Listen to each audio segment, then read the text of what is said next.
السلام علیکم ناظرین، کیسے ہیں آپ لوگ؟ ٹھیک ٹھاک۔ میں اس دفعہ فیض احمد فیض پر دوبارہ کچھ کہنے کے بارے میں سوچ رہی ہوں، کیونکہ جو فیض احمد فیض کے بارے میں نے ویڈیو بنائی تھی تو وہ لوگوں میں بہت پسند ہوئی، بڑے اس کی ویوز آئے۔ تو اسی طرح اب میں پارٹ 2 بنانے کہہ رہی ہوں، بس اب میں نے بھی قسط وار لیکچر شروع کر دیے ہیں، کیونکہ فیض احمد فیض مجھے نہیں پتا تھا کہ اتنی پسندیدہ شخصیت ہے لوگوں کی۔ تو لوگوں کی پسند کو سامنے رکھتے ہوئے میں نے ایک بار پھر فیض احمد فیض پر ویڈیو بنانے کا فیصلہ کیا۔ تو آپ کا وقت ضائع نہیں کرتی، کچھ اہم باتیں میں فیض احمد فیض کے بارے میں آپ کو بتانا چاہتی ہوں، اور فیض احمد فیض کی شاعری کے بارے میں کچھ کہنا سورج کو چراغ دکھانے کے برابر ہے۔ لیکن یہ ہے کہ میں اس بات پر حیران ہوں کہ لوگ فیض احمد فیض کو ایک بہت بڑا شاعر سمجھتے ہیں، لیکن یہ بات کوئی نہیں جانتا کہ فیض احمد فیض ایک بہت بڑے سیاستدان بھی تھے۔ ان کی جو جتنی بھی شاعری ہے وہ معاشرے میں انقلاب لانے کے لیے تھی۔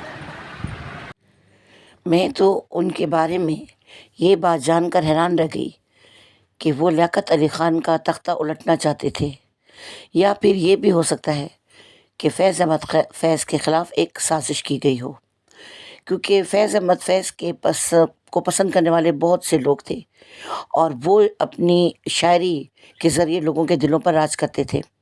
ایک مزے کا میں آپ کو واقعہ سناتی ہوں کہ ایک دفعہ ہماری جو میڈم نور جہاں ہیں، ان کی اپنے شوہر کے ساتھ کچھ انبن ہو گئی، اور یہ اپنے شوہر سے تمام تعلقات ختم کر دینا چاہتی تھی، لیکن ان کے شوہر شوکت رضوی صاحب وہ اپنی بیگم سے تعلقات برقرار رکھنا چاہتے تھے۔ اب میڈم نور جہاں اپنے سابقہ شوہر کو یہ بات سمجھانا چاہتی تھی کہ ان تیلوں میں تیل نہیں ہے، آپ تعلقات پہلے جیسے نہیں ہو سکتے۔ یہ اس وقت کی بات میں آپ کو بتا رہی ہوں جب فیض احمد فیض کی شاعری پر بین لگا دیا گیا تھا، پابندی لگا دی گئی تھی کہ ان کی شاعری نہ کتابوں میں اور نہ ٹیلی ویژن پر اور نہ ریڈیو پر سنائی دے گی اور نہ دکھائی دے گی۔ تو میڈم نور جہاں نے حکومت سے خصوصی طور پہ اجازت لی کہ میں فیض احمد فیض کا کلام پڑھنا چاہتی ہوں، اور انہوں نے فیض احمد فیض کی یہ غزل مجھ سے پہلی سی محبت میرے محبوب نہ مانگ وہ پڑھی۔ اصل میں وہ اپنے جو شوہر ہے انہیں یہ پیغام دینا چاہتی تھی کہ مجھ سے پہلی سی محبت میرے محبوب نہ مانگ۔ آپ اپنے دماغ سے یہ بات نکال دو کہ اگر ہم ملیں گے تو وہ پہلے جیسی محبت جو ہے وہ برقرار رہے گی۔ اب ہمارے دلوں میں فرق آ چکا ہے۔ تو بتانے کا مقصد یہ ہے کہ فیض احمد فیض کی شاعری صرف دل کی شاعری نہیں ہے، نفسیات کی بھی شاعری ہے۔ وہ انسانی نفسیات کو بھی بہت اچھی طرح سمجھتے تھے، اور ان کی شاعری میں وہ پیغامات ہوتے تھے جو حکومت کی پالیسیوں کو سامنے لے کر آتے تھے۔ لیکن یہاں جب میں ان کی شاعری کے بارے میں یا ان کی جو حقیقت کی زندگی ہے اس کے بارے میں پڑھتی ہوں تو مجھے بڑی حیرانگی ہوتی ہے، اچنبھا ہوتا ہے کہ وہ سیاست میں اس حد تک ملوث تھے، اور وہ کمیونسٹ تھے۔ کمیونزم کیا؟ دولت کا راج، سرمایہ داری کا راج۔ لیکن فیض احمد فیض تو حکومت کے خلاف تھے، سرمایہ داری کے خلاف تھے۔ وہ سرمایہ داری کا جو نظام ہے اسے ختم کرنا چاہتے تھے، وہ مزدوروں کو انصاف دلانا چاہتے تھے۔ تو پھر انہیں کیوں کمیونسٹ کہا گیا؟ پھر انہیں کیوں کہا گیا کہ یہ سوشلزم کی طرف مائل تھے؟ تو بہرحال یہی بات ہے، جو میرا کیپشن ہے، جو میری ویڈیو کا عنوان ہے وہ یہی ہے کہ آج تک یہ بات سمجھ نہیں آ سکی کہ فیض احمد فیض باغی تھے یا بہت بڑے شاعر تھے۔ اس بات کا فیصلہ ابھی رہتا ہے، اور میں آپ کی خدمت میں فیض احمد فیض کی کچھ غزل پیش کرنا چاہتی ہوں۔ کب یاد میں تیرا ساتھ نہیں، کب ہاتھ میں تیرا ہاتھ نہیں، صد شکر کہ اپنی راتوں میں اب ہجر کی کوئی رات نہیں۔ مشکل ہیں اگر حالات وہاں، مشکل ہیں اگر حالات وہاں، دل بیچائیں جاں بیچائیں، دل والو کوچے جانا میں کیا ایسے بھی حالات نہیں؟ جس دھج سے کوئی مقتل میں گیا وہ شان سلامت رہتی ہے۔ یہ جان تو آنی جانی ہے، یہ جان تو آنی جانی ہے، اس جان کی تو کوئی بات نہیں۔ میدان وفا دربار نہیں، یہاں نام و نسب کی پوچھ کہاں۔ عاشق تو کسی کا نام نہیں، کچھ عشق کسی کی ذات نہیں۔ اور یہ جو آخری شعر ہے یہ پوری غزل پہ بھاری ہے اور انسان کی پوری زندگی کا احاطہ کرتا ہے۔ فیض احمد فیض کا یہ شعر میرا پسندیدہ بھی ہے اور انسان کی پوری زندگی کو بیان کرتا ہے۔ اس مقطع میں اس آخری شعر میں فرماتے ہیں، گر بازی عشق کی بازی ہے، گر بازی عشق کی بازی ہے، جو چاہو لگا دو ڈر کیسا، جو چاہو لگا دو ڈر کیسا، گر جیت گئے تو کیا کہنا، ہارے بھی تو بازی مات نہیں۔ یہ ان کے مجموعے زندان نامے سے لیا گیا ہے۔ زندان نامہ ان کا شاعری کا مجموعہ تھا اور اس میں سے لیا گیا ہے۔ فیض احمد فیض کا ایک شعر، مشہور شعر بھی ہے، ہم کے ٹھہرے اجنبی کتنی ملاقاتوں کے بعد۔ تو اس طرح کے ان کے دوسرا مصرع بھی اس وقت میرے ذہن میں نہیں ہے۔ تو فیض احمد فیض کی مسز کا میں انٹرویو دیکھ رہی تھی اور وہ بھی اپنے انٹرویو میں یہی بات بتا رہی تھی کہ حکومت نے فیض احمد فیض کو سکون کا سانس لینے نہیں دیا۔ حکومت نے فیض احمد فیض کی گرفتاریاں، ان کے کلام کو بین کر دیا، بلکہ اگر ہم یہ کہیں کہ بین الپاکستان تو زیادہ بہتر رہے گا۔ اگر ہم فیض احمد فیض کے کلام کے لیے یہ بات کریں کہ ان کا کلام بین الپاکستان ہے، کہ پاکستان میں بین تھا، تو غلط نہیں ہوگا۔ فیض احمد فیض کے دو بچے تھے، ایک بیٹی اور ایک بیٹا، سلیمہ ہاشمی، اور بیٹے کا نام اس وقت میرے دماغ میں نہیں ہے۔ ویسے تو خیر پاکستان کے کئی مشہور شاعر ہیں، احمد فراز ہے، ناصر کاظمی ہیں، شکیب جلالی ہیں اور ظفر اقبال ہیں۔ اور ظفر اقبال ہی جو مشہور ہمارے کمپیئر ہیں، ٹی وی میں آتے ہیں اور بہت اچھا انہوں نے اپنا نام بنایا ہوا ہے۔ ان کے بیٹے ہیں ظفر اقبال کے، اور وہ اپنے والد کا نام اونچا کر رہے ہیں۔ اور انہوں نے ٹی وی میں ایک نئی چیز نکالی ہے اور وہ ہے الفاظ کے معنی بتانا اور ان کو پروناؤنس کرنا تلفظ کے ساتھ، کہ کون سا لفظ کس تلفظ کے ساتھ ہے اور اس کا کیا مطلب ہے۔ تو یہ بھی ایک اردو کی بڑی خدمت ہے جو ظفر اقبال کے بیٹے کر رہے ہیں۔ اور آج پتہ نہیں کیوں میرا دماغ، میری یادداشت میرا ساتھ نہیں دے رہی کہ بہت ساری چیزیں اس وقت میرے دماغ میں نہیں آ رہی۔ جب میں یہ ویڈیو بنا رہی تھی تو میرا تھا کہ میں آپ کو ساری انفارمیشن، ساری معلومات دوں گی، لیکن اس وقت دماغ میں سے چیزیں اڑ گئی ہیں، نکل گئی ہیں۔ تو ہم بات کر رہے تھے فیض احمد فیض کی۔ فیض جیسے کہ ان کے نام سے ہی ظاہر ہے، فائدہ پہنچانے والا۔ تو ایک ایسا بندہ جس کا نام ہی فیض ہے، تو وہ کیسے عوام کو، کیسے معاشرے کو فائدہ نہیں پہنچائے گا۔ اچھا، آپ کو میں یہاں ایک بات بتاؤں کہ ان کی بیٹی کے بھی 2 بچے تھے، سلیمہ ہاشمی، اور ان کا بھی ایک بیٹا اور ایک بیٹی تھی۔ لیکن یہاں ابھی مجھے پتہ چلا ہے کہ فیض احمد فیض کی 2 بیٹیاں تھیں، ایک منزہ ہاشمی اور ایک سلیمہ ہاشمی۔ اور جو سلیمہ ہاشمی ہیں ان کے جو شوہر تھے شعیب ہاشمی، وہ بڑی جانی مانی شخصیت تھے۔ اور ایک پروگرام آتا تھا مزاحیہ 50-50، اس میں شعیب ہاشمی نے اور سلیمہ ہاشمی نے بڑا کام کیا تھا۔ اور سلیمہ ہاشمی تو ٹی وی کے ڈراموں میں بھی آتی رہی ہیں اور بڑی خوبصورت عورت تھی، بہت پیاری عورت تھی۔ آج کل کہاں ہے، کچھ ان کے بارے میں کچھ خبر نہیں ہے۔ اور سلیمہ ہاشمی کا جو بیٹا ہے عدیل ہاشمی، وہ مزاحیہ رول کرتے رہے ہیں ڈراموں میں، اور وہ بھی پاکستانی ڈراموں میں آتے رہے ہیں اور اشتہاروں میں انہوں نے کافی کام کیا ہے۔ پاکستان کے ابھی بھی کئی ایسے نئے اشتہار آتے ہیں جس میں عدیل ہاشمی نے کام کیا ہے۔ تو فیض احمد فیض کی جو فیملی ہے، خاندان ہے، وہ ابھی بھی پاکستان میں ایک جانا پہچانا خاندان ہے اور اپنی شہرت رکھتا ہے۔ تو فیض احمد فیض کے بعد یہ خاندان ختم نہیں ہو گیا، ابھی بھی فیض احمد فیض کے خاندان کے لوگ اپنے بزرگ فیض احمد فیض کا نام اونچا کرنے میں لگے ہوئے ہیں، اور فیض احمد فیض کی شاعری جب تک یہ دنیا ہے انہیں زندہ رکھے گی۔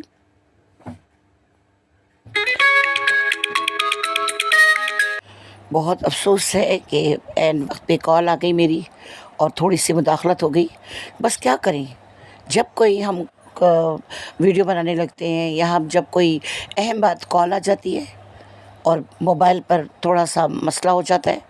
تو افسوس ہے مجھے کہ اس اہم ویڈیو کے دوران کال آ گئی اور جس کی رنگ نے آپ کو ڈسٹرب کر دیا. بہرحال ہم واپس اپنے موضوع کی طرف آتے ہیں، فیض احمد فیض کی طرف. کل میں نے فیض احمد فیض پہ بڑی ویڈیوز دیکھی، ان کی فیملی کے معاملے میں، ان کی پرسنل زندگی کے بارے میں، ان کی ذاتی زندگی کے بارے میں، اور ان کے جو موضوعات ہیں ان کے بارے میں. تو میں یہ جان کر بڑی حیران ہوئی، اور آپ بھی یہ سن کر بڑے حیران ہوں گے کہ فیض احمد فیض ابھی دیکھیں پھر ایک میسیج آ گیا ہے. تو یہ چیزیں کبھی کال آ جاتی ہے، کبھی میسیج آ جاتے ہیں، تو یہ ویڈیو میں بہت ڈسٹرب کرتے ہیں. پہلے تو میں اس کو ایڈٹ کر دیتی تھی، لیکن اب میں نے کہا نہیں، یہ تو سب جانتے ہیں کہ جب ہم ویڈیو بنا رہے ہوتے ہیں تو ہمارے بیک گراؤنڈ جو آوازیں ہیں وہ ہمیں بہت پریشان کرتی ہیں.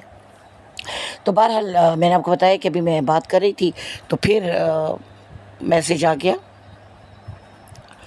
تو فیض احمد فیض 3 پاروں کے حافظ تھے، یعنی فیض احمد فیض نے 3 پارے حفظ کیے ہوئے تھے. تو کہتے ہیں اس کے بعد میں قرآن حفظ کرنا چاہ رہا تھا لیکن میں نہیں کر سکا. تو یہ بات بھی مجھے ان کے بارے میں بڑی حیران کن محسوس ہے. اور ایک اور بات بھی جو میں آپ کو ضرور بتاؤں گی کہ فیض احمد فیض میر حسن سے انعام لے چکے ہیں. اب آپ حیران ہوں گے کہ یہ میر حسن کون ہے. تو جو لوگ علامہ اقبال کو جانتے ہیں، جو لوگ علامہ اقبال کی ذاتی زندگی کے بارے میں جانتے ہیں، تو انہیں پتہ ہوگا کہ میر حسن وہ ان کے علامہ اقبال کے وہ استاد تھے جن کی خاطر انہوں نے سر کا جو تمغہ تھا یا خطاب تھا وہ لینے سے انکار کر دیا تھا. علامہ اقبال نے سر کا جو ٹائٹل ہے، سر کا جو خطاب ہے، وہ یہ کہہ کر واپس کر دیا تھا کہ جب میرے استاد میر حسن کو سر کا خطاب نہیں مل رہا تو میں یہ کیسے لے سکتا ہوں. تو انہوں نے یہ جو تھا واپس کر دیا تھا. تو بہرحال انہیں میر حسن نے انعام دیا تھا. کوئی بتا رہے تھے انٹرویو میں فیض احمد فیض کہ میں نے کچھ شاعری لکھی تھی جو انہیں یاد نہیں تھی، اس پر میر حسن نے انہیں انعام دیا تھا. تو بتانے کا مقصد یہ کہ میں آپ کو جس موضوع کے بارے میں بتا رہی وہ کوئی اہمی تہمی موضوع نہیں ہے. اور ویسے بھی میں نے آپ کو پہلے کہا ہے کہ میری ایک ویڈیو جو میں نے فیض احمد فیض پہ بنائی تھی بہت کامیاب رہی ہے اور بڑا ویوز اس پہ آئے ہیں. تو میں نے کہا چلو پہلے تو مجھے تھمبنیل بنانا نہیں آتا تھا، ایڈٹ کرنا نہیں آتا تھا، بہت ساری چیزیں میں جانتی نہیں تھی. میری ویڈیوز بہت شارٹ ہوتی تھیں، 5 منٹ کی یا مشکل سے 4 منٹ کی یا 7 منٹ کی. لیکن اس دفعہ میں نے فیصلہ کیا کہ اب میں ذرا لمبی لمبی ویڈیوز بناؤں گی تاکہ جو میرے سننے والے ہیں، سامعین ہیں جو میری بات کو سنتے ہیں، تو انہیں کچھ حاصل تو ہو، کوئی فائدہ تو حاصل ہو. تو انشاءاللہ یہ جتنی بھی اب میں نے ویڈیوز بنائی ہیں جو کم دورانیہ رکھتی ہیں، انہیں میں اب زیادہ کر کے بناؤں گی. اور اس کے لیے پہلا تجربہ فیض احمد فیض کی یہ ویڈیو ہے. اب دیکھتے ہیں کہ یہ تجربہ کامیاب ہوتا ہے کہ نہیں، کیونکہ آپ یقین نہیں کریں گے یہ آج 4تھا دن ہے کہ میں یہ ویڈیو بنا رہی ہوں. کیونکہ فیض احمد فیض کے بارے میں معلومات اکٹھی کرنے لگ جاتی ہوں میں، کبھی ویڈیوز دیکھنے لگ جاتی ہوں، کبھی کتاب پڑھنے لگتی ہوں، تو پھر ان کی شاعری کے بارے میں، تو پھر میں آپ ویڈیو بناتی ہوں تاکہ میں آپ کو صحیح معلومات دے سکوں. تو مجھے امید ہے کہ جتنی بھی میں نے فیض احمد فیض کے بارے میں آپ کو معلومات دیا. ہاں، فیض احمد فیض فوج میں بھی رہے تھے، لیفٹیننٹ تھے، اور اسی لیے انہیں سیاست پہ ان کی گہری نظر تھی. آپ کو یاد ہوگا کہ شروع میں نے یہ بات کی تھی کہ فیض احمد فیض ایسے شاعر ہیں جو سیاست میں بھی دلچسپی رکھتے تھے. اور فیض احمد فیض لیاقت علی خان کے دور کے تھے، کیونکہ راولپنڈی سازش کیس جو سال دوم کی اردو کی کتاب ہے، اس میں جب آپ فیض احمد فیض کے بارے میں پڑھتے ہیں تنقیدی نوٹ، تو اس میں یہ بات بتائی گئی کہ راولپنڈی کیس میں وہ گرفتار ہوئے. تو ظاہر ہے میں اپنے بچوں کو جب اپنے اسٹوڈنٹ کو تعلیم دے رہی ہوں تو ان کو یہ بھی تو بتانا ہے نا کہ یہ راولپنڈی سازش کیس کیا تھا. تو میں نے گوگل پہ سرچ کیا تو مجھے پتہ چلا کہ فیض احمد فیض پر یہ بھی الزام لگا تھا کہ انہوں نے لیاقت علی خان کا تختہ الٹنے کی سازش کی تھی. اور پھر مجھے اسی دوران پتہ چلا کہ یہ کمیونزم بھی تھے، مطلب کمیونسٹ تھے، کمیونزم پہ یقین رکھتے تھے. لیکن اب جو میں نے ان کی اسٹڈی کیا ہے، ایسا ہو نہیں سکتا. یہ الزام ہے. یہ فیض احمد فیض کی مقبولیت کو دیکھ کر حاسدوں نے کچھ ایسے بیانات دیے ہیں جس سے فیض احمد فیض کی شاعری اور ان کی شخصیت داغدار ہو جائے. تو میں اب آپ کو بتا رہی ہوں، کیونکہ میں نے یہ ویڈیو بنانے کے دوران بڑی ویڈیوز دیکھی ہیں اور فیض احمد فیض کے بارے میں بڑی ریسرچ کی ہے. تو وہاں میں آپ کو نہیں، یہ الزامات ہیں. وہ کمیونسٹ نہیں تھے. انہوں نے تو مزدوروں کے حق میں آواز اٹھائی ہے. انہوں نے تو سرمایہ داری کے خلاف بات کی ہے. تو وہ کیسے کمیونسٹ ہو سکتے ہیں؟ کمیونسٹ سرمایہ داری کو فروغ دینے والے لوگ.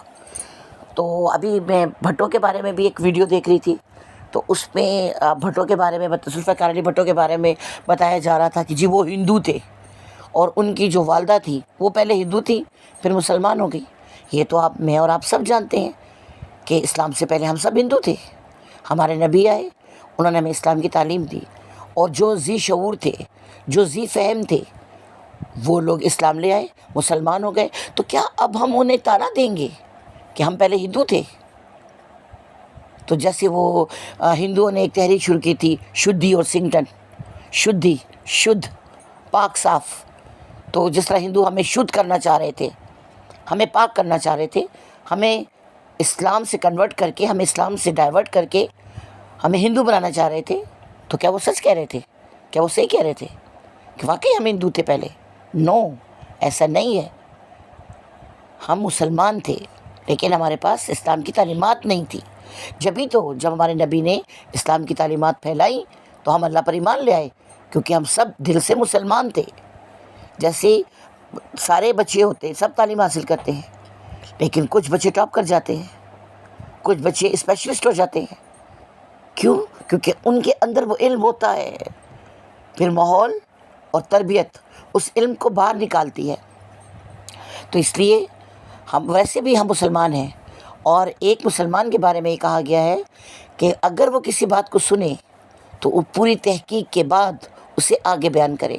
اور ایک اور چیز بھی میں آپ کے ساتھ یہاں آپ کو بتانا چاہوں گی. ماشاءاللہ آپ لوگ مجھ سے زیادہ سمجھدار ہیں اور مجھ سے زیادہ آپ لوگ عقل رکھتے ہیں، لیکن بہرحال میں پھر بھی آپ کے ساتھ یہ بات ضرور بیان کروں گی کہ بہت سارے ایسے لوگ ہیں جو سوشل میڈیا پہ یقین رکھتے ہیں، اخبارات پہ یقین رکھتے ہیں، رسائل پہ یقین رکھتے ہیں. لیکن آپ جانتے ہیں آج کل پیسے کا دور، آج کل کیا ہے، ہمیشہ سے پیسے کا دور رہا ہے. شروع سے پیسہ جو ہے وہ حکمرانی کرتا رہا ہے. تو اب ہم کیسے کہہ سکتے ہیں کہ جو سوشل میڈیا ہمیں دکھا رہا ہے یہ صحیح ہے؟ تو بعض سوشل میڈیا بھی تو بکاوا ہو سکتا ہے.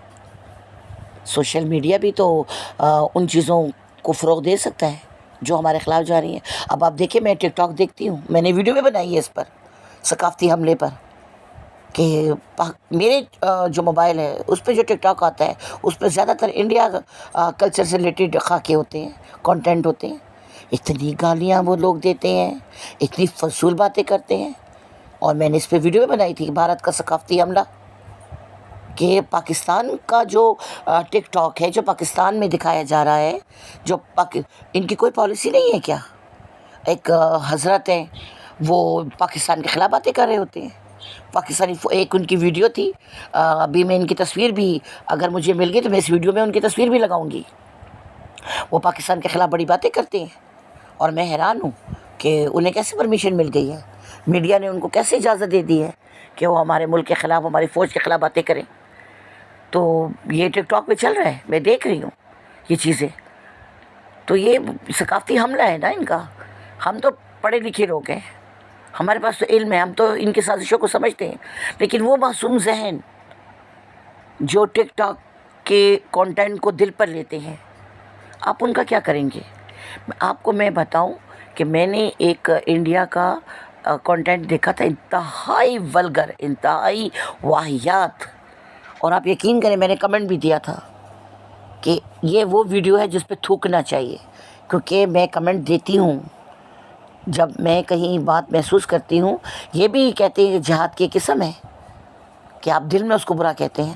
تو میں اپنے کمنٹس کے ذریعے اپنی رائے کا اظہار کرتی ہوں، اچھی چیز کو اپریشیٹ کرتی ہوں اور بری چیز کو میں برا کہتی ہوں، کمنٹ میں لکھتی ہوں میں. تو بہرحال میں نے فیض احمد فیض کے بارے میں ویڈیو بنائی. آپ کے کمنٹس آپ کے ویوز مجھے بتائیں گے کہ میں اپنے اس تجربے میں کتنی کامیاب رہی. تو میری ویڈیوز دیکھتے رہیں آپ اور مجھے کمنٹس میں بتاتے رہیں کہ میں کہاں صحیح ہوں اور کہاں غلط ہوں. اللہ آپ کا حامی و ناصر ہو. اللہ حافظ.